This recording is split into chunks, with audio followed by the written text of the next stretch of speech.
तुम्ही आमरण उपोषण केलंय का मागणे? खानदेश रेल्वे मालधक्का माथाडी कामगार संघटने सचिव मी विशाल अजय सुरवाडे। आज आम्ही आमरण उपोषण यासाठी बसलो आहोत।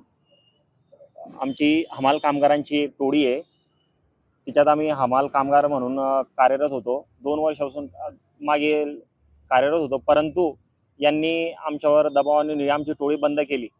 कारण याच्या मागे असं की जेव्हाही भाववाढचा मुद्दा हा समोर आलेला आहे, त्याचे संपूर्ण पाठपुरावा आम्हीच केलेला आहे। त्याकरता या टोळीपासून आम्हाला वंचित ठेवण्यात येत आहे।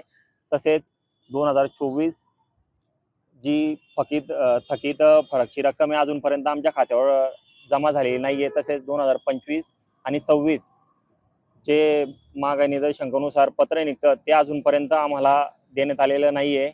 आणि जी आमची भाववाढ आहे ती अजूनपर्यंत यांनी लागू केलेली नाही आहे।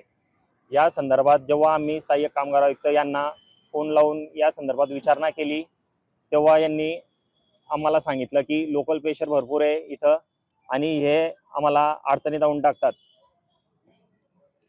आता तुमची मागणी काय आहे? यांनी आमची जी टोळी आहे हमाल कामगारांची, आम्हाला कामावर पुन्हा घेण्यात यावं। तसेच 2024 मध्ये जी फरकची रक्कम आहे ती हमाल कामगारांच्या खात्यावर जमा करण्यात यावी। तसेच 25-26 ला जी भाववाढ झाली ती भाववाढचं आम्हाला पत्र देऊन ती भाववाढ किती टक्क्याने झाली आहे याचे आम्हाला तात्काळ लेखी स्वरूपात पत्र देण्यात यावं। तोपर्यंत तुमचं आमरण सुरू आहे। तोपर्यंत हो, मागणी मान्य होणार नाही तिथपर्यंत। काय नाव तुमचं? विशाल अजय सुरवाडे, काय तुम्ही अध्यक्ष? सचिव, कोणत्या संघटना? खानदेश रेल्वे मालधक्का माथाडी कामगार संघटना।